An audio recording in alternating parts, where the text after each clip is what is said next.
Welcome to Journey Through the Gate, your paranormal portal podcast, as we delve into the many questions and wonders brought on by the supernatural experience. What's on the other side of the gate? Let's find out together.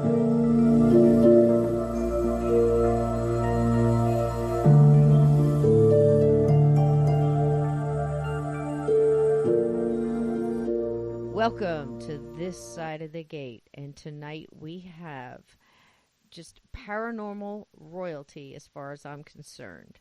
Now, let me tell you a little bit about our guest. As far as paranormal investigations and the world of paranormal ghosts and things that go bump in the night, this man knows just about everything that you could put your finger on. Now, he is world-renowned paranormal author, lecturer, investigator, and he has appeared on television specials and numerous internet videos speaking on the subject of the paranormal. He is also famous for his ghost stories, some original and many recounted from the locals who have heard them from their ancestors. Here we have to walk us through the gate tonight, Mr. Richard Sennett. Welcome. Oh, I'm glad to be here. Oh, that's awesome. I could not believe it when I got in touch with you and then you agreed to come on. It's just a thrill for us. And it's just amazing. You've been in this for how long now? What first got you started, Richard? Well, I've been in this quest, if you want to call it that, for 40 years. Wow. And I got involved because I saw a ghost one night. It was something I hadn't planned on, but it happened, and it changed my whole life. Yes. It's so many, that's how people get into this. They have their own experience, and then bam, they just, forever questioning and wanting answers. And it's always a moving target, isn't it, Richard? Oh, it is. And there's so much to learn. And all those years, I'm surprised how little I know. Yes. Isn't that amazing? Because, yes. Well, there are no experts. We're all amateurs. We're all investigators. We're all trying to learn. We're students. Mm-hmm. And anyone, I believe, who says they have all the answers, well, walk away, because they don't. That's wonderful. I think that's a lot of my listeners feel the same way. We always say that there's really no experts. And you can't help it when, I remember watching sightings and seeing you, and underneath it said paranormal expert or, local ghost investigator. You can't help how people label you. But anytime I ever heard you speak, you said what you just said now. We don't know. And we just keep trying to investigate and find our little pieces to the puzzle. And it's just an amazing, amazing subject. What was the first experience you had, Richard? Well, I was doing archaeology. I have many different loves. People always put me in the ghost box, the ghost hunter box. But I'm actually a historian. That's my training and background. And I also do archaeology. And I was on a dig in Northern California at one of the old Spanish missions. And while I was there, actually I was working on a research project at that time, and I was up very late analyzing artifacts. This is what you do a lot of in archaeology. And I decided to go to the kitchen to see if I could find something to eat about 12:30 at night. And while I was out in the courtyard heading toward the kitchen, I saw a phantom figure. It was a monk dressed in a gray robe with a candle. And I figured that it was one of the monks who lived there, still a monastery. And I thought, I'll just talk to him. Maybe I could invite him to join me. Well, I got about 10 feet away, and he disappeared, vanished. Before that, he looked very solid. I could see through him. It didn't glow anything like the movies. No, like a regular guy in a monk's habit who just all of a sudden vanished. Wow. And that got me started. And I wanted to find out if I was crazy or not. And so I began researching ghosts, and I've been doing it ever since. That is just amazing. And I love how you said you're surprised after all these years how little that you know. And I feel Hmm. the same way. Same type of thing. Experience I was very young and I've been searching ever since. And that's exactly how I feel. I feel, how very little we know. We can everybody likes to put labels and categories, and you try to put all the ghosts and different phenomena in these categories, Hmm. and then they surprise us and we find out sometimes they're in several categories.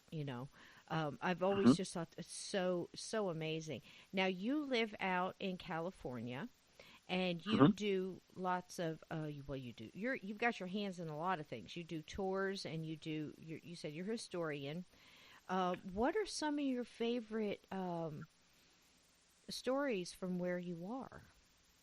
Oh, there's so many. I would have a hard time giving them all to you. But this is last week we investigated a 170-year-old Spanish adobe Mm. built back in the days of the Mexican rule of California. Gigantic two-story place. The man who owned it was very, very wealthy. And I was out there with a team, and when we were there, we got a number of amazing photographs. One shows a little boy, Mm. and another one shows what appears to be a woman. But the most compelling one is a figure standing on the balcony. Now, were leaving. There was nobody there. In fact, if you'll notice, if you look at the photograph, the lights are all on. And I only turn them on when we're done. And that's, we leave them on for security reasons. So we were leaving. Whilst the people on the tour took a number of photographs, right in the middle of it, there's a figure standing on the balcony. Amazing. And if you wish, you go on to Facebook. I have a ghost site called Richard Sennett Ghost Hunter, and you can call that Facebook page up, and I have them posted there. Mm-hmm. You can look at them and judge for yourself. But they're some of the most remarkable photographs I've taken. I've had taken by my groups when we've gone out investigating.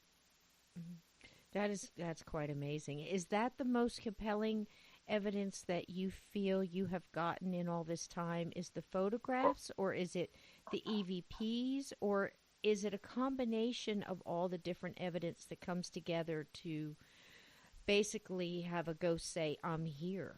What is most Oh, compelling for all of you? it.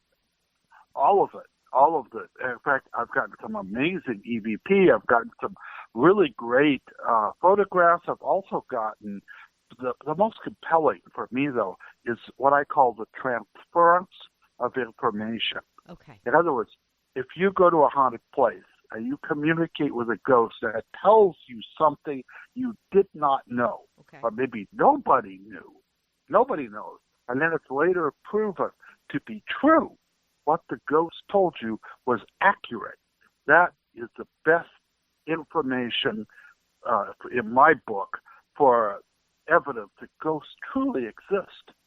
Yes, yes, I can imagine it would be. Do you have one of those in your own personal investigations? Have you had Oh that yeah, happen? yes. In fact, I live just north of Hollywood, and I have a lot of friends and family. In fact, my family was involved in the movie business since 1921, when they were making films with hand cranked silent movies. So I have a lot of background in Hollywood. So I get a chance to do a lot of investigating in some of the old mansions and some of the studios. In fact, I've been to almost every one at one time or another. We were at this one studio in Culver City, and it's where they make a lot of commercials right now. And they had a set there, and the set was replicating Alcatraz Island, the prison ward, the main street it's called in Alcatraz Island. Now, I was there to investigate, and they were going to do a TV show. And of course, like all Hollywood things, they were late. They're always late. And so I was there with just me and the guard. Now, I had been told the set had been built on that site. Well, I had a pair of dowsing rods. And as I was bored, and as there was nobody there, and the guard had walked off, and I was still waiting for them. I took the rods and I walked around uh, asking questions with Mm-hmm. them. And I managed to find hot spots. In fact, I had a handful of pennies. I put them on the ground where I was picking stuff up with the dowsing rods. Then later I developed a code and asked questions.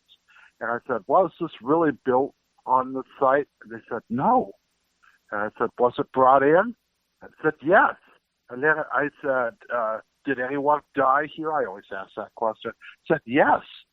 And I later the guard came by and said, oh, I see you've marked all the spots where the ghost has been seen. And I go, oh, really? And I learned later from the owner of the studio that no, the set had not been built there. It had been brought in from Universal Studios and had been built for a movie called Alcatraz, The Whole Terrible Story with Telly Savalas or something like that. And in the filming of that made-for-TV movie, one of the actors had fallen from a great height and broke his neck. And so someone had died there. I did not know that. In fact, it went against everything I had been told that this was a new set. And, every once in a while you still see it on TV, now used in commercials. I've been there. But Mm-hmm. that information was some of the best that I've procured. Another one that's like that is an elderly woman I interviewed. Now, this story dates back to World War II. Wars are grim and terrible things, and they leave all kinds of psychic scars. Well, this lady was a young girl during World War II. She's passed away now. But she went to the USO in a patriotic gesture to dance with the sailors at the Navy base down in Long Beach. Well, of course, as you know, if you're part of the USO, you're not supposed to fraternize with the enlisted men. Mm-hmm. But did she? Yeah. Matter of fact, she found one cute guy she liked, and so they started to see each other. Well, unfortunately, her father was a minister of the gospel, and the old biddy ladies of the church saw his daughter with a swabby, which they have a bad reputation. Well, I guess they still do. So they went to the father, and he put his foot down. No, you can't see this man. It's not seemly. But she kept seeing him anyway. And then finally, his ship sailed out to the Pacific War, and that ended the problem. Well, she got one letter from him mailed out of Honolulu, and it was heavily censored, pieces of it cut out, but he was on the ship. And months passed. Now, finally, she woke up out of a sound sleep and saw her boyfriend standing by her bed. And his lips were moving, but she couldn't hear any voice. And then he disappeared. And she, of course, woke her whole family up. And it was actually weeks later that she discovered at that same moment off the island of Okinawa, his destroyer had been hit by a Japanese kamikaze, and 9 seamen lost their lives in the attack. The ship didn't sink, fortunately, but 9 people were killed in the blast. But how come she had seen it at that time? I even asked her, okay, did you have to scream often? No, only once. I even talked to her sister, her younger sister. She said, yeah, I remember that night. She woke everybody up, screaming and crying. And she confirmed it only happened that one time. And so the fact that she was picking up on the exact moment her boyfriend was in a state of, death, a transfer state of death, means that something had to happen. Some sort of ESP, some sort of communication. Maybe it was like a last goodbye or something. I don't know.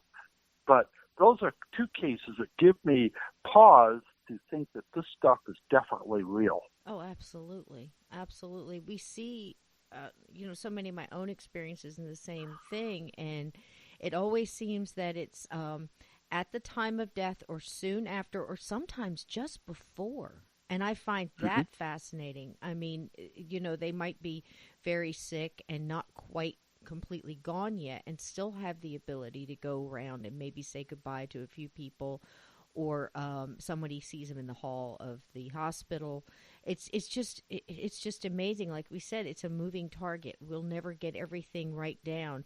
Wouldn't you love to get a hold of the big rule book where it has all the Oh, wouldn't that be rules? nice? Probably. It's neither A, so complicated we could never understand it, Right. or B, it's so simple we would Yes. hit ourselves in the forehead. What? Why didn't I figure this out? It's too simple. It's so right, Richard, because that's exactly it. It's the most complicated, simplistic thing I've ever been involved in, and it really seems to be. When you have that, I don't know if you feel the same way, but when two people or a family or friends have that connection, that love connection, that seems to be Hmm. the most powerful energy, because it seems that at one time all they have to do is think of that person and boom, they're there, whether they know Yeah. they're doing it or not. Sometimes I think the ghost is as surprised as the person seeing them you Well, know one of the interesting cases that brings this to mind is a lady got into a traffic accident and went into a coma because she was struck in the head. And she was put in the hospital. And in fact, they said she probably would recover. But she was under this coma for weeks. Now, her sister took in her two children, and um, she said that, and they used to visit their mother, even though she couldn't see or hear them. hmm But later on, they saw their mother in the room of the sister. They were in bed, and they saw their mother walking in and looking at them and bending down and talking to them and disappear like a ghost. hmm And they, of course, their sister, their aunt, thought, oh, well, they're just upset, and they're right. making it up. And then later on, she was put them down, and the ghost of her sister came to her. mm In fact, she immediately thought that her sister may have passed over. So hmm she called the hospital and said, no, she's still alive.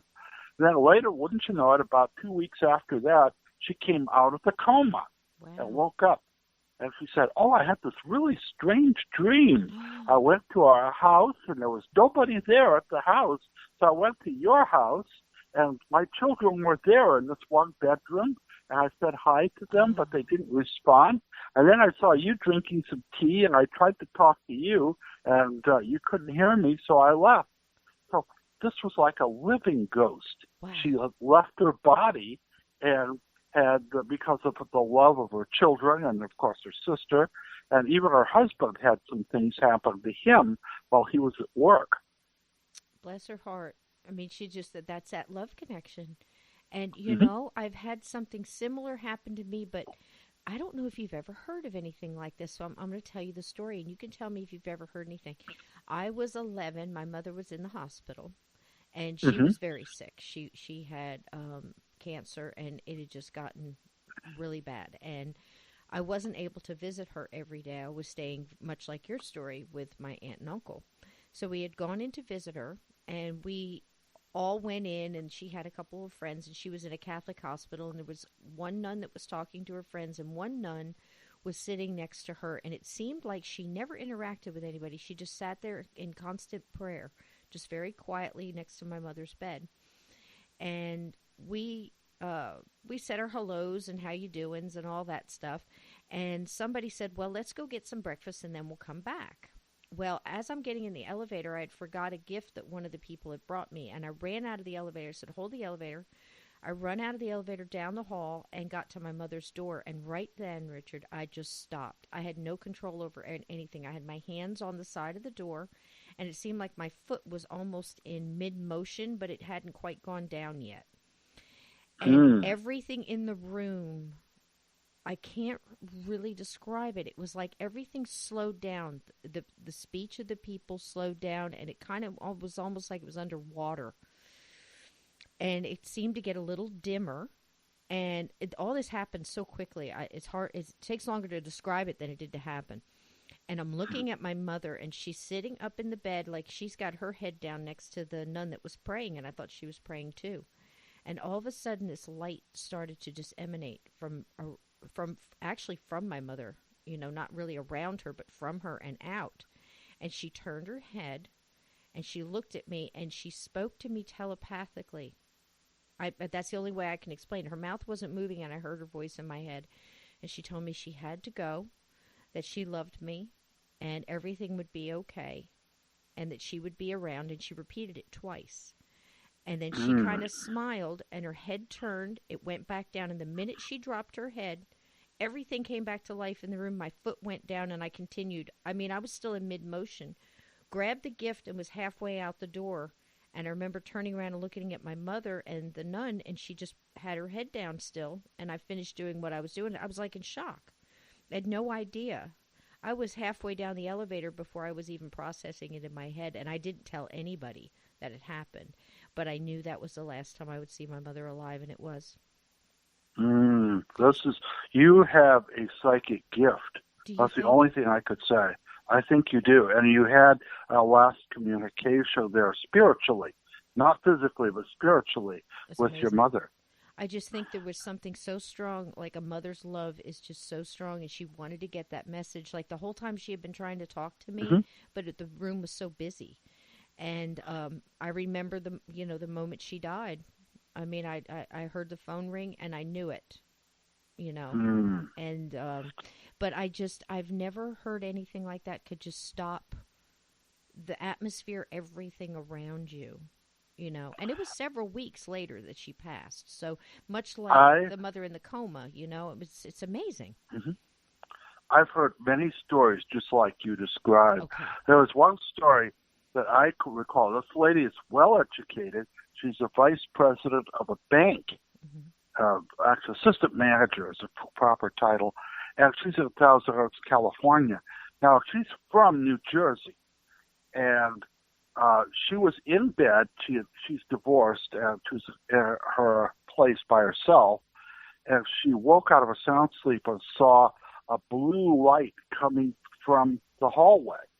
And then as she watched, this ball about the size of a basketball, glowing powder blue, came into the room, filled the room with light, but she wasn't afraid.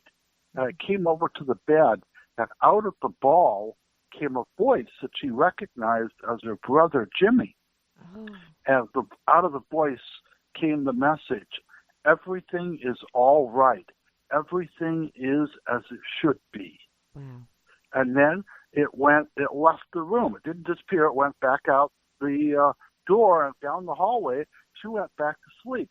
She woke up really early with her mother telling her that her brother was dead, that night he'd gotten into a motorcycle wreck and had been killed. And, of course, she got special leave, and she went back to New Jersey for the funeral. Her sister was there, too, who also works in New York. And both of them had gone to college and all that. Their brother had decided on a lifestyle of drinking, taking drugs, and riding motorcycles. And that was his lifestyle. And he was a very good motorcycle mechanic, so he could always find work. But, he'd get, unhappy with a place and just tell the boss off and end up going through. And that was his lifestyle. He had a lot of friends. People loved him, but he got... one night, a car cut him off, and he was killed. Well, after the funeral, they were at the home, and her sister came and said, the night Jimmy died, I had the strangest thing happen. And so what was that? So I woke out of a sound sleep, and there was this blue ball came floating into my room, and it said everything was all right. And it was Jimmy's voice. So she saw it too. Wow. And then later, his biker buddies were at the house after the funeral event, and they brought what was left of his customized bike. It was all painted powder blue. Wow. So that is the kinds of stories that you get. Yes. So I believe everyone always, especially this time of the year, thinks of the spooky part, the demon part, and you get a lot of that on TV, demonology, that junk. And the best story I got was from the old mission in Santa Barbara. And now the mission has a monk ghost, kind of like mine, but it's different. because it tries to help people. And many believe that it's the spirit of an unknown saint, a saintly man who give a special dispensation from God to help people. Well, this is a story that was told to me by the lady. Her brother-in-law is an electrician. He works at the Navy base or the Air Force base at Vandenberg. And he was late. And you know how it is. You know, you get in a rush. And he had his coffee. And he got to his truck. He had a big truck. His 5-year-old son had followed him out of the house and had gotten behind the truck. And as he quickly backed out to go to work, he ran over his old son and killed him. And he was just devastated by this terrible accident, you know, this horrible tragedy. And it almost broke his marriage up, everything. He was just a basket case.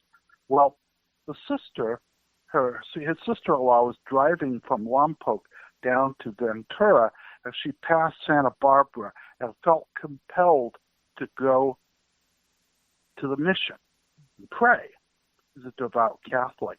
So she went off the road, stopped at the mission, the old mission church, and went inside the chapel, and there was nobody there, absolutely nobody. It was the middle of the week, and she went to the front of the altar and was praying for her brother-in-law and their family and all those troubles that had hit them, and she felt someone next to her, and it was a monk in a robe, and he was kind of like pushing her to one side. I mean, it was like he's invading her space. So she had to scooch over, and they both silently prayed there.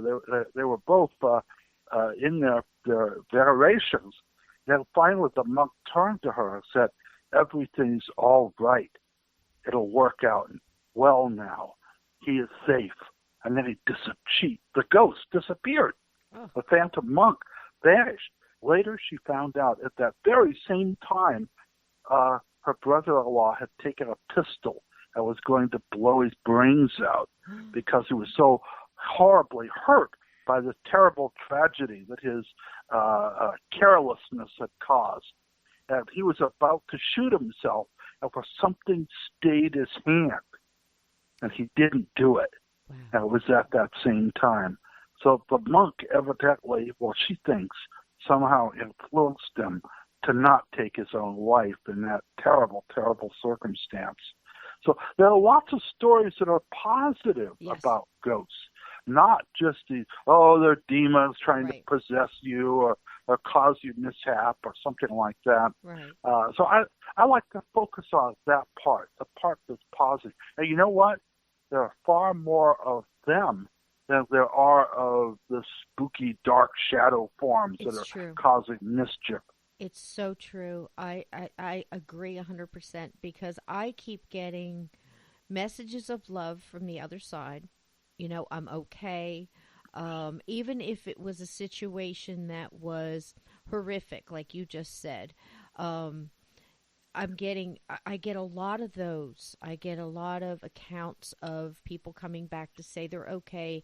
Don't worry about me. Don't grieve. Go on with your life. You know, enjoy your life. Don't, be all caught up in sadness. And, everybody has to grieve in their own way, of course. But usually when the people can come through, they'll say, let it go. I had a good life. This is the way it was supposed to be. Everything is fine. I get a lot of that. And I think in a lot of ways, Richard, ghosts are just plain misunderstood. Don't you find? They might just, the only way they can maybe communicate, maybe they only know how to do one or two things. I don't even know how that goes about, but how they would learn to use their energy to say, knock on a wall or move something or knock a picture over. And right away, if we're all scared of the unknown, so you're going to get frightened by that. You have no idea what's going on. And then if you go through the investigation and if you're able to communicate with the ghost and the ghost is saying, I just wanted to let them know I was here and I was okay, or I need help, or something along those lines. But we tend to, because of a lot of the television shows and things like that in the movies, we tend to right away, now everybody thinks, okay, I've got a negative entity, I've got a negative spirit here. And it might just be a ghost trying to get your attention. Do you find that that's true? I think so too. Mm-hmm. And the message that you picked up, everything's okay, is Mm-hmm. reiterated over and Yes. over again from different people, Yes. different backgrounds. Even if you look at the historical record, you Mm-hmm. find them that same message. Mm-hmm. Everything's okay. I'm all right. It's Mm-hmm. just everything as is as it should be. Mm-hmm. And that's really rather comforting It is. to know that when our time comes, everything will be just fine. Just fine. But I think I know why they have the demons and Oh, the sure. scary stuff. It sells books, it Oh, sells sure. movies, it sells TV shows. In fact, I kind of think they do us sort of a disservice because everyone sees like ghost adventures and thinks, that's how ghost hunting is, and of Mm-hmm. course it isn't. Mm-mm. That's far from it. Right. In fact, I once said if I made a real TV show about real ghost hunting, it'd be the boringest thing in the world. It's so Because true. real ghost hunting is hours of tedious, Uh-huh. 15 minutes of terror. Yes. You know, It's absolutely and, true. Absolutely yeah, true. and when they have a TV show and they say, "Well, nothing happened this week. We spent up the whole night and not a single thing went on." Right. Of course, that show would not last long at all. That's so true. It's so true. Do Yeah. you find now you started this out because like I said earlier, I can remember watching you on Sightings and Mhm. probably other shows at the time, maybe In Search of. I can't really remember, but I've just always recognized your name. I got to used to seeing you, and I've read some of your books and the Mhm. YouTube videos and things like that. So being in it this long, you did mention dowsing rods earlier. Now I'll tell you something. Ghost investigating, I don't really want to say investigating, but when I get to a place and I know there's someone that wants to communicate, I kind of go old school too. I use dowsing rods Mhm. because I just use it to confirm basically what I'm already feeling. Like if I'm getting a yes, or I kind of feel it too. Mhm. Um, and I find that they're less, I want to say almost less rude or less invasive because they are an older instrument, especially if I'm on an old battlefield, like a Civil War battlefield or Mhm. Revolutionary, because a lot of the farmers and people like that, they kind of understood that stuff rather than a lot of flashing cameras and things like that they may not be used to. And I don't know how you feel about it. How do you feel about the old school equipment versus stuff now? Where is your I comfort zone?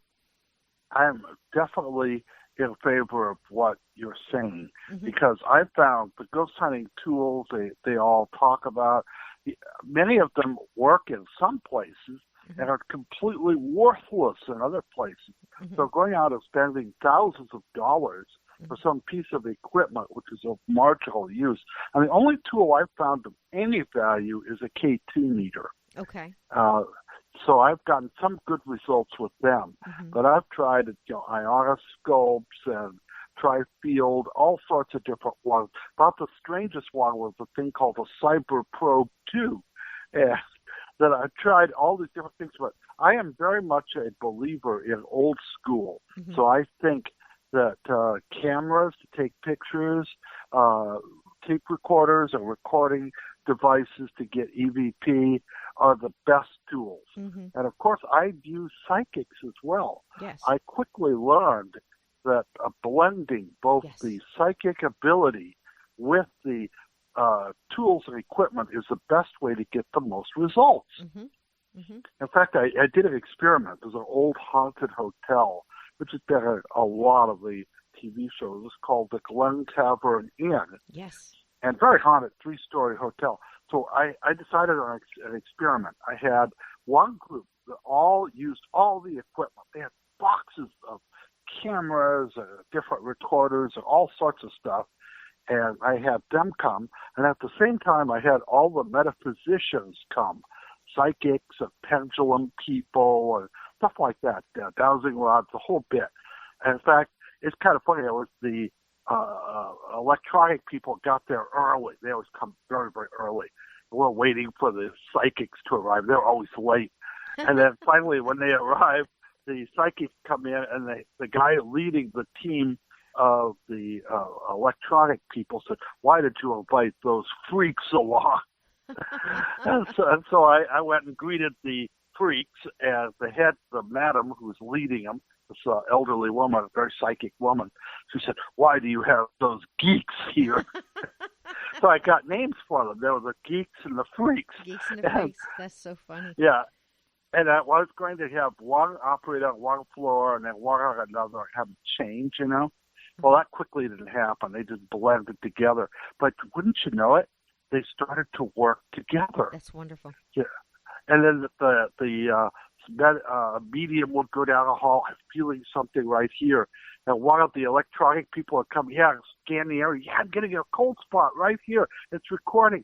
They found that working together, they actually got more information. That is and wonderful. It was the greatest test, and they both came away with a lot more respect for each other's different talents that they brought to the thing.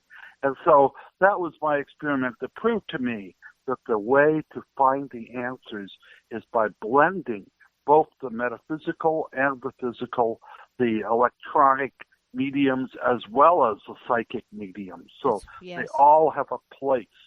There are many roads to the truth. I think that's absolutely wonderful. Yes, I agree 100%. I actually got to, I don't know anything about the equipment. I mean, I've been watching it for years. I can identify some of it, but the thing about me is if I don't understand how it works, I can't explain it in my own head what I'm getting, if that makes sense. Mm-hmm. Dowsing rods, I understand. I understand if I've got a plain tape. I remember back in the day when teams used to go in and they used to use the Polaroid cameras, and they used to unwrap the package of the Polaroid film right in front of the camera, like, this is brand new film, we're putting it in, you know. Do you remember that way back in the day? They would just try to be so careful, and still they would get things. But like I said, to me, if I don't understand how something's working, I understand if I ask for, I feel like I'm getting a yes, is that correct? You know, cross them for yes, uncross them again, you know, and then they cross them on request. Then your chances are you're pretty much getting, you know, to me, it's just a validation of what I'm already feeling. So I think it's wonderful. I know investigation, it was not too long ago, some friends of mine, and my dear friend, she's a psychic medium. And she went in with another older medium, had been doing it a lot longer, and they stay very quiet when they're in the room, and everybody stays very quiet with their equipment, and just everybody deals with their piece of equipment and just stays quiet, doesn't say anything that they're getting until like after, to see if they can match anything up, which I thought was kind of neat. That's good. That's good technique. It is. It's good technique. And the thing is they all went out for their meeting, and then they go back in again. And the medium was telling, my friend, the psychic medium, was telling the medium, I'm getting this guy. And the other one was getting the same guy, but they both saw him differently. One was seeing him as a little boy, and one was seeing him as a very angry older man. So even in that case, you see how they can be different. They were just materializing or projecting differently to each one. And I thought that was amazing. So when you've got ghosts or spirits, whatever you want to call them, that have that ability, what's your chances that you're going to figure out just because you've got somebody on a full apparition on a film? Doesn't necessarily mean that was, you know, Barry who died in a tractor accident 10 years ago. It could be anything. And also, if you're asking for people to, you know, materialize or speak or whatever, say you get a full EVP, Class A, that says, help me. Well, unless you stand there and you go through your own intuition and your own feelings and trying to understand and communicate a little bit more, help me can mean anything, you know? Yeah. So, and it's really hard. And if you're going in to help a family that lives there, or a business owner that resides there, or something like that, you may not even know that you're communicating with everything there, because if it is something that has a lot of ability and any kind of learned tricks or of the trade, so to speak, they might be hiding off and going, I'm not communicating at all. And as soon as you leave, right back up to the same thing again. That's very true. Yeah. Uh, I found that there's something I coined the term for, and that is the George Washington effect. And that is when you have a haunted site, it's always the ghost is always attributed to the most famous person who has gone into there. It's like all the inns on the East Coast are said to be haunted by George Washington. Yes. You know, just because George Washington spent one night there during the Revolution. Now, that does not mean he's there. I mean, if he's anywhere, he's at Mount Vernon, where he died and where he lives. Right. But because, like, you have an inn and there's a ghost scene, you immediately attribute it to George Washington pacing the floors, worried about the Revolution, what have you. Right. Not Hunk's Slogo or something who hung himself because he was in love with a milkmaid. Right. I mean, but who wants Hunks? They want George. So they always do that, especially out here. We have movie stars that immediately, oh, it's Humphrey Bogart, or oh, it's Rudolph Valentino. Or Marilyn Monroe. You know, poor Marilyn haunts more places. She haunts more places, and I think that hotel that's out there. What's that famous hotel? Now the Roosevelt. Yeah, she might very well have shown up once because somebody was thinking about her, or you know, she connected into her energy and she just showed up. I honestly, this is just a guess on my intuition. I don't think she's a ghost anywhere. I think if she does anything, it's a visitation. I think she's fine. Yeah, it could be. I think she's fine. It could be. You know. Or it could be projection. Now, we don't even know what ghosts are. Some ghosts, not all, but certainly not all, but some may well be linked to a time warp. So if someone lived in a house and all, it could be when you see their apparition, you are simply looking back in time to when they actually lived there. So what you're seeing is an after image, a kind of a photograph or a bit of videotape that's replaying, not a spirit or entity at all. Right. So that's a theory that might account for some ghosts, certainly not all. I think that theory holds an awful lot of water. I really do. And I think in some cases there's even talk about, you know, like, you know, different dimensions or time slips. Like, look at that. There's so many famous time slips we could bring up right here, you know, especially the one in Versailles, you know. Just all that different stuff. But it's possible because we just don't have those answers. And I think you're absolutely correct. Well, the amazing stuff is if we can look backwards in time. By the way, there's like certain locations. One of them is the French Palace at Versailles, but other ones include the battlefield of Gettysburg, where people have seen phantom figures back there at different locations in the battlefield. But out here in California, we have other areas that have these psychic vortexes that people encounter weird things. The strangest one down in Hollywood on Sierra Boulevard, people have seen cowboys and Native Americans fighting one another, wagon trains of bows and arrows flying and everything. Wow. And they describe the scenes, but oddly enough, the Native people bear no resemblance to any California tribe. Wow. They're wearing Sioux war bonnets and stuff. But I later did some research back in the silent days. They used to make Western movies there. So what they're doing is they're not getting the 1850s. They're getting the 1920s. And they're getting the thing. And of course, as you know, when they made silent movies, they had no safety precautions. True. And a lot of people were killed in accidents, ran over, shot with real bows and arrows, things of that nature. Wow. So it could be that some psychic trace or memory from a tragedy like that has caused this to appear a vision of what happened long ago. That's amazing. That's amazing. That's a wonderful, wonderful way of thinking about that.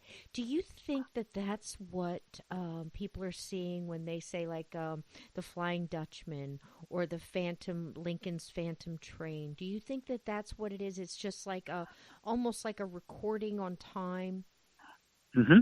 I think very much. In fact, now ghost ships are really amazing because they're seen all over the place for one thing, but they're always a certain kind of ship, a sailing ship. Now, there's two kinds of ships that are seen: sailing vessels under sail, even when there's no wind, they see them under sail, or submarines. A person will be sailing along, a submarine will surface and disappear. Not underwater, just vanish. Right. But why those two ships? I mean, what about ocean liners or Titanic? They don't. And when a battleship goes down, it takes 3,000 men with it, and they die in horrible ways, drowning and burning and stuff under the water. It's a terrible death, but there's no battleship scene. That's true. Why? I don't know. That's Why an is interesting that? question. That's a very interesting question. People have seen ghost trains forever and a day. They've been seen, but old-time trains were really unsafe, and many of them were involved in horrific accidents. People have seen ghost cars, too, phantom auto, and even ghost buildings, which they later discover they've been burned or who knows what. Right. So there's an element to time in this whole equation. Isn't that amazing? Someone described it to me once. This is an interesting theory. I think it was Dave Schrader. He said, well, if you look at a book, if you just look at a book and all the pages within, and you're looking at your own, whatever square foot of real estate you're standing on, and there's all these layers of time, and if a couple of those pages get wet, you can start to see the words from the other pages bleeding through.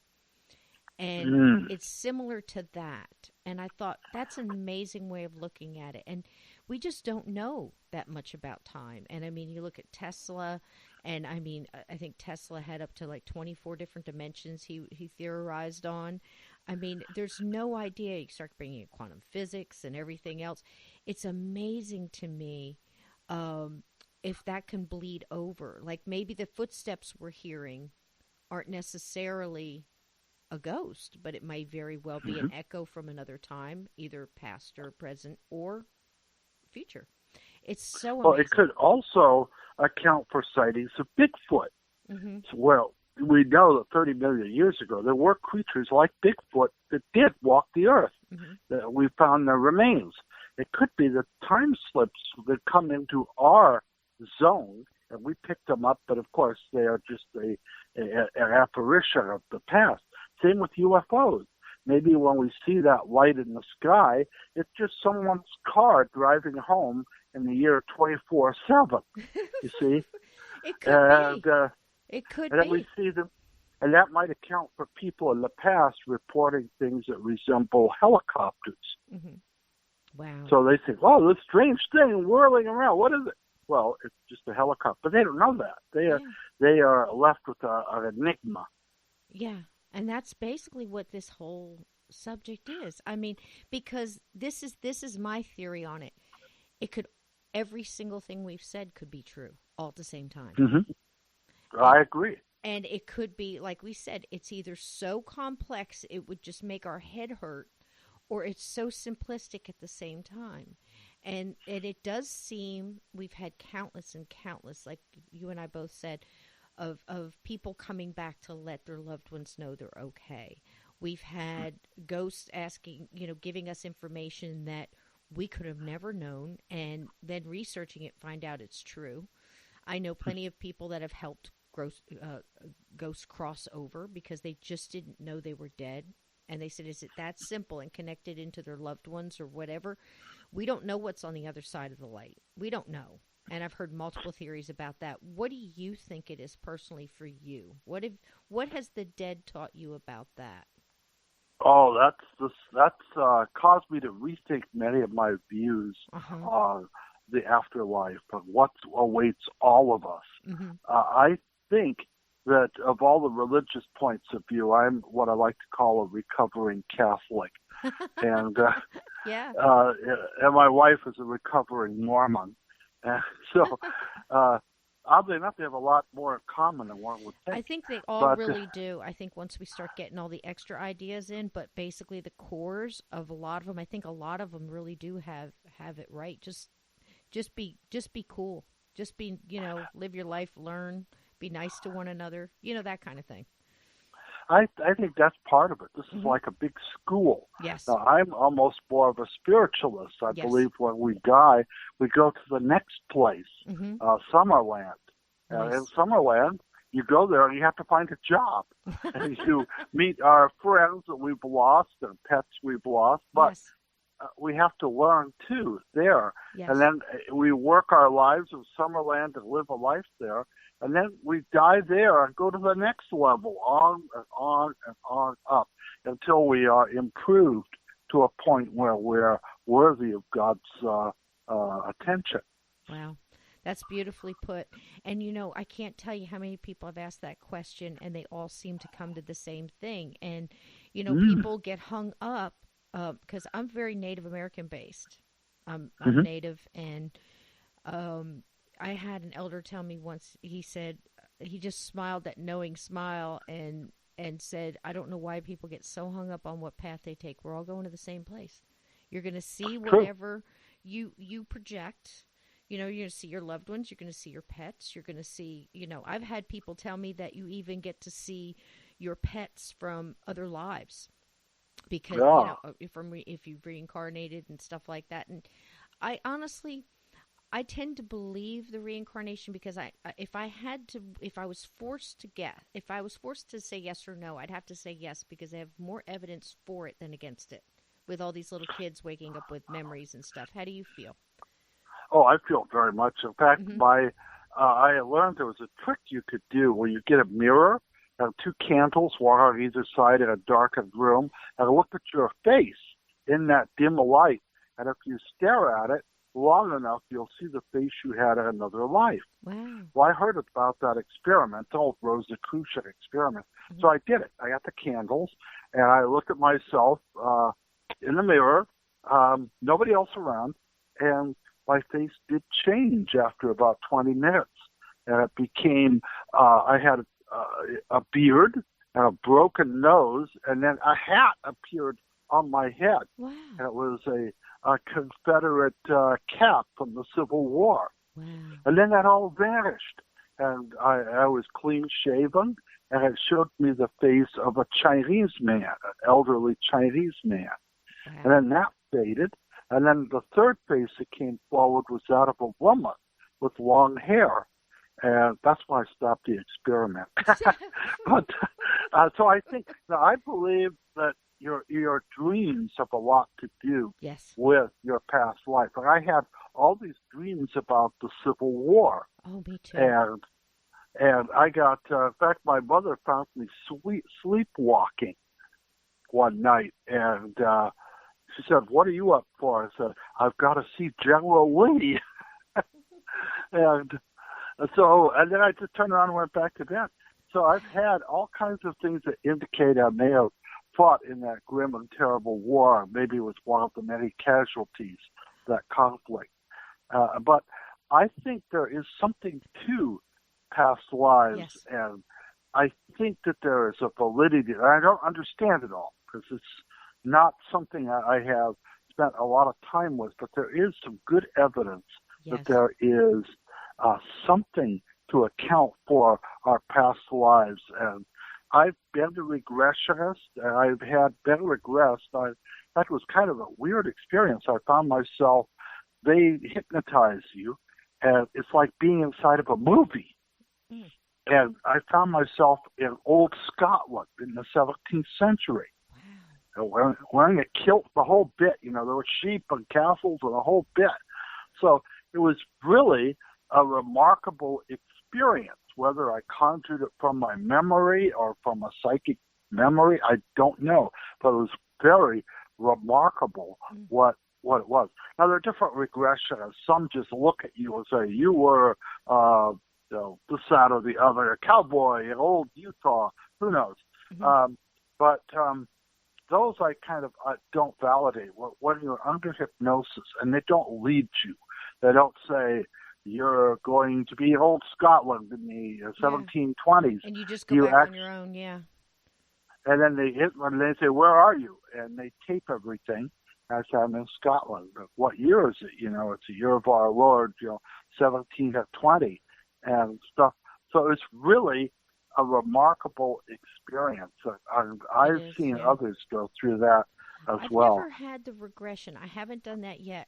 I've been told to be very careful with that. Don't I Oh don't yes, I don't know good what it advice. means, and make sure I go to someone who really knows what they're doing, because they said I'm going to have a hard time with it. And I asked somebody else, because I've just gotten to know so many wonderful people. You just meet Hmm. the coolest people in this, and I got through their spirit guides. I said, well, I'm always drawn to Gettysburg. And I thought, okay, well, I'm a believer in soul groups. And, if you're in a soul group and you left one behind, it's possible to connect. I'm not sure how all that works, but I'm open to it. And Hmm. I just trying to figure out why Gettysburg, because where I live in New Jersey, I am surrounded by Revolutionary War battlefields. I'm right here, right in the midst of it.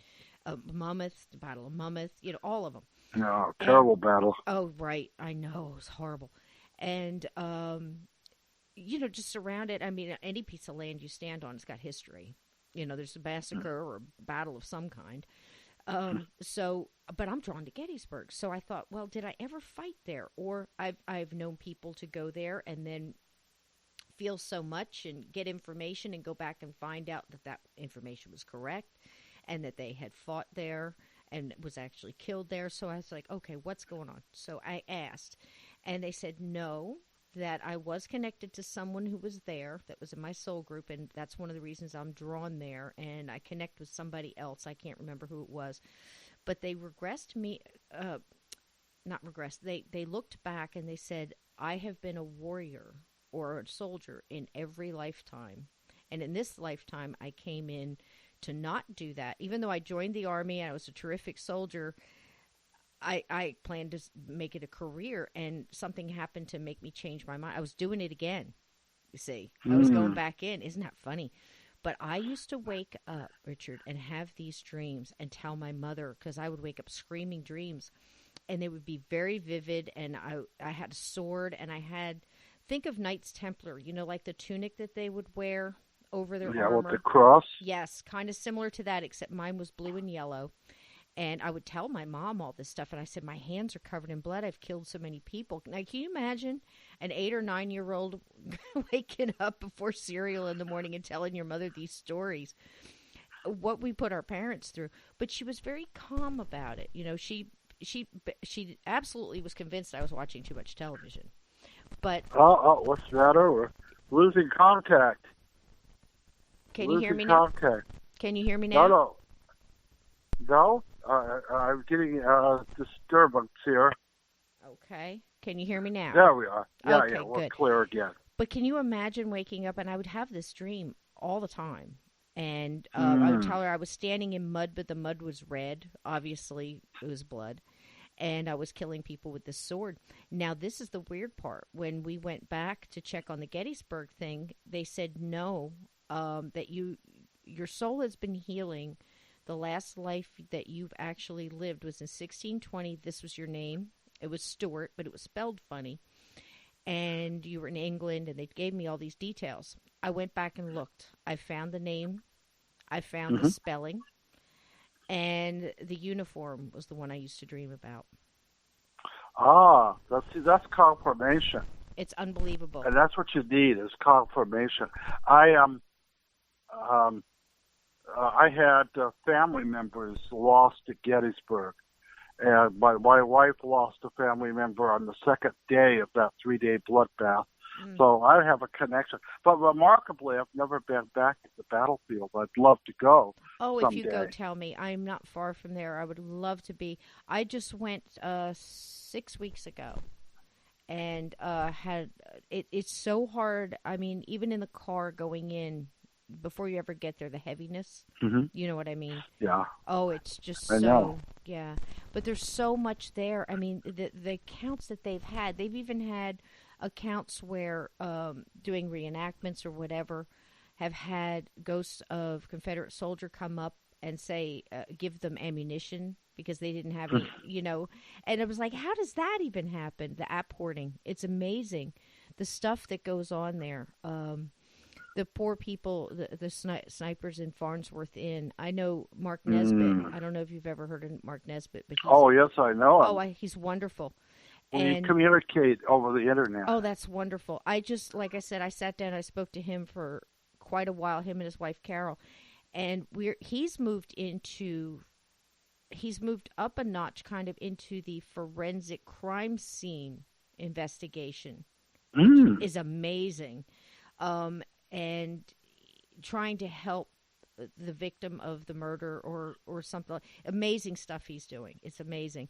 And but all his work in Gettysburg. He worked for the longest time, I don't know if you ever heard the story, to get the sniper who was so saddened that he didn't want to shoot people. And he was just shooting because he was afraid not to. And he thinks he's the one that killed Jenny Wade. The bullet. Could very well be. Yeah, he thought he was. The ghost did. Well, so. There were many bullets flying around. Gosh. It could literally have been almost anyone. Anybody. And it was a horrific event, the Civil War, and that was the worst of the bloodiest 3 days in American history. Yeah. And that's what we tend to forget, how many people lost their lives. Right, over 53,000 in that amount of time. And did you know, I just finished my book, and I had to put in there, I just did my experiences in life, and I had some wondrous experiences in Gettysburg, and I had to put it in there. In the last chapter, I think I spent just 2 pages trying to get people to understand that these were people. These were soldiers, these were people, young kids, everywhere from, the youngest drummer boy I think was like 9, and the oldest one who fought in it was around 80. So can you imagine? But most of them were around 18, 19 years old. They were kids, farmers mostly. And the way they marched in leather shoes without benefit of socks. They were hungry, the hardtack, and, the supplies they could get along the way were some, but not much. Not as much as you'd think. And it's, 86 degrees pretty much for 2 days there. They're wearing wool.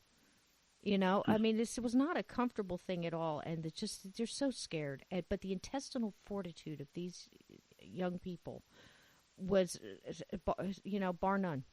It was amazing. Well, it's amazing the dedication for these people to take up arms and go and fight against their own brothers.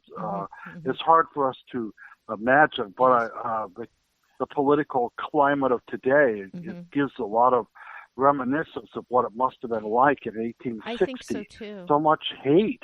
Yes. And people who despise each other on both sides, and that's how it was back then. Yes. It caused people to take up arms, brother against brother, engage in that. For bloody... families to split and fight each other across the field. Look at Armistead and Hancock. He's going into Pickett's charge, and Armistead was just so broken by the fact that he was facing his best friend Hancock across the field, that he gave his Bible to Longstreet before he went in and said, "I have no family left. This goes to Mrs. Hancock." Because I told God if I ever pointed my rifle at my friends that to strike me dead, so I'm not going to make it out of this. And he didn't. He didn't. Well, that's the grim and terrible part of it. And let's hope we never have another conflict like that. Let us learn from history so we don't repeat it. Very true. Very true. Very true. And, but that is an amazing place. If you ever get the chance to go, please let me know. I know a lot of people over there that can just really, and Mark's there, and Barry Strom. There's so many wonderful people there. And but it is an amazing. Make sure you got a couple of days of rest afterwards, because it really does drain you deep. I think that if I go there, I would certainly want to spend the whole week. Oh yeah. I mean, just walking through the National Cemetery where Lincoln did the Gettysburg Address, and if you read Hmm. those words again, just read those words. It's like you just want to post it constantly. It said, "Please read these." It's like let this not be in vain, because like you said, there's an awful Yeah, lot of. it's a very one of my fondest ambitions is to see the Washington, the Capitol, which I've never been to, Mhm. and of course the battlefield at Gettysburg. Yeah, yeah. It's quite breathtaking. It really is, Hmm. and the whole thing is just lovely the way it's put together. There's a lot of untouched things. You can go through. You can walk. The wheat field. Oh, now here's a Mm. question that popped up my head. You might know. I was in the wheat field, and like I said, I'm Native American. I will not take a picture unless I feel I have permission, and I'll ask permission. And I felt like I had permission, and I took out my camera just to kind of remember where I was. And I was doing a turn, and this was just after because I was so overwhelmed by the energy and the thickness of Hmm. standing in the middle of that wheat field that I sang Amazing Grace at the top of my lungs just to bring them comfort. And then afterwards, I asked if I could take these pictures. And I took pictures standing in a circle. I took 8, I think 8 or 9. And in one picture, and one picture only, was this thick pink mist. Pink. Mm. And I'd never heard of a pink mist. I've heard of green. I've never heard of that either. And isn't that odd? And, if you look up different colored orbs, like you were talking about your Hmm. friend who had that blue light and his motorcycle, it might have been his favorite color. We Yeah, don't might have know. had We're just something guessing. to do with their personality. Maybe they Yes. died wearing pink, or who Yeah, knows? yeah. I don't know, but it was just such a calming thing after the fact. It was a lot lighter. The air was a lot lighter after singing that than it was when I first Mm. walked in. So it's all about, I guess vibration and just what you're putting out there, your intent. And I think that has a lot to do with it too, Richard. I really do. So I know I've kept you an awful long time, but I always ask my guests anytime that they're as educated as you are in this subject, even though we say we don't know anything, we've learned a few things along the way, even if it's to say we don't know. But what have you learned from the dead about living? Ah, that's a big question. The living you are to live. And Hmm. that means you may make bad choices, but take your life and live. Don't just Hmm. sit back. Engage in life. Take advantage. Just think of life as a giant smorgasbord Hmm. and try to taste as much as you can while you can. And don't put things off. That's what I've learned from my studies. Don't put things off. Do them now and Hmm. enjoy them now. And push yourself. Don't ever say, I can't do something. Just try to do it. That is, I think, the best advice I've gotten from all of this. Make your life one that you'll look back upon and be proud of, as opposed to, oh, I should have done this, or I should have done that, or I regret this, or I regret that. There's very few things in my long life that I regret doing. I think that I've made some very good choices, and of course, I've got 3 kids and 6 grandchildren, and Wow. so I'm very, very proud of that. That is wonderful. That is wonderful. And that's a great answer. Life is worth the living, and whatever happens, it's probably what's supposed to happen. Hmm. And just love them, And I tell everybody, just talk to them, like they're right Hmm. here, and send them happy thoughts and memories, and be happy about their memory. That's about all we Good, can do. Yeah, right. true. And real quick before I let you go, I had a question. Now, I'm Yeah. gonna I'm gonna put you on the spot here, but if I do, just if you don't remember, that's fine. But I featured you in my very first episode because it was called Truly Ghostly, and I basically tried to tell different kinds of ghosts and different things, basically like we've been talking about here, with true accounts. And I picked one of yours to talk about EVPs. Now, it wasn't actually an EVP, but you were on sightings, and it was the Whaley House, and you had Uh, given some. You remember this? And she picked up a sound. It wasn't an EVP, but do you remember that?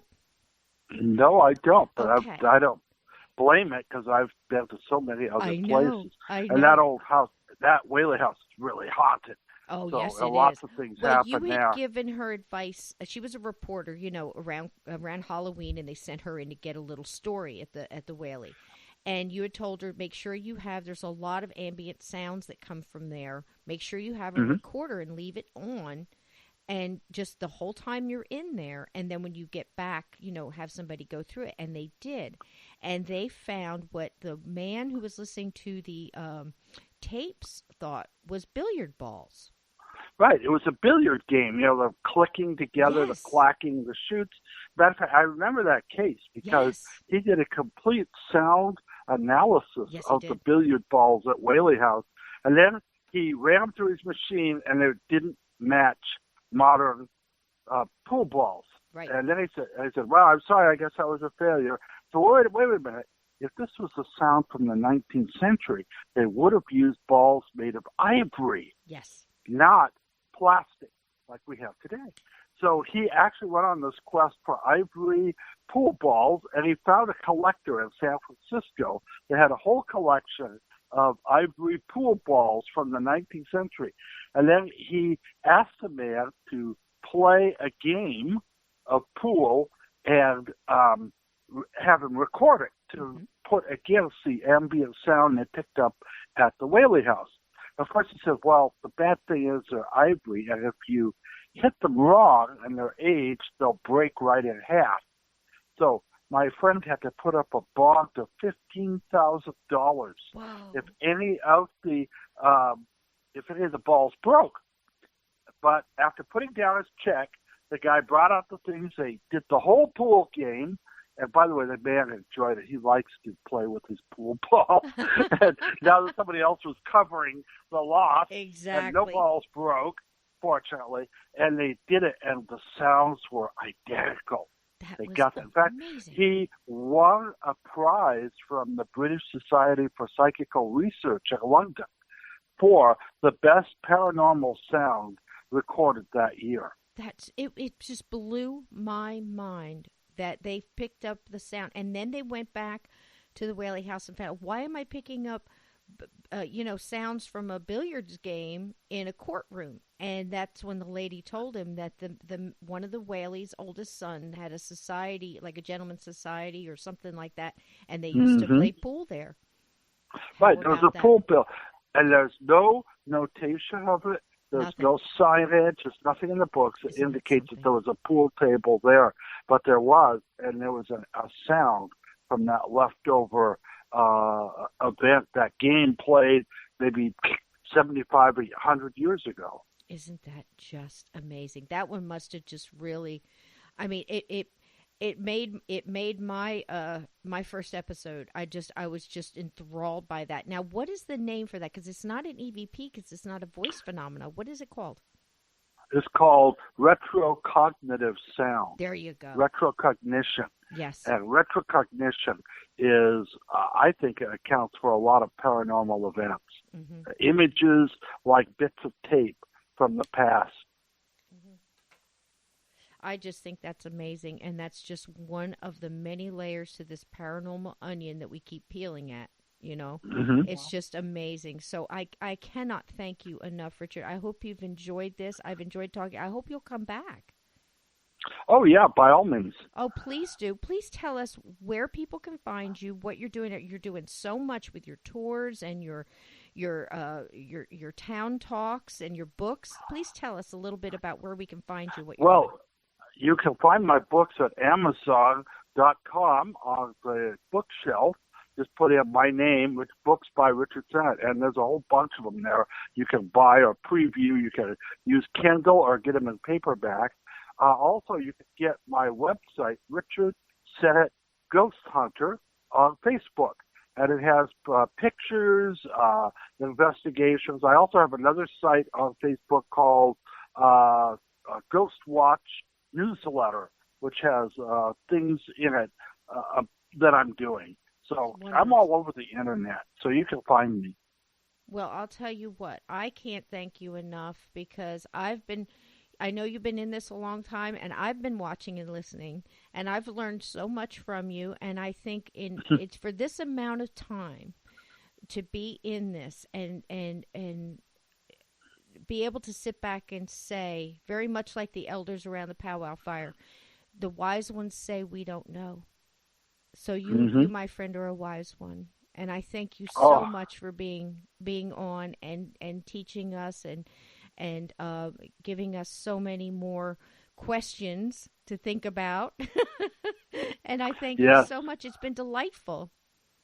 No, a lot of fun, and have a happy Halloween. Happy Halloween to you, my friend. And I'll be talking to you on Facebook, and we're definitely going to get you back on. And I hope to see you. Maybe if you come to Gettysburg, please drop me a note, and I'll take you in and introduce you to a couple of people I know out there, and maybe have a beer in a haunted bar and a burger in a haunted restaurant. How about that?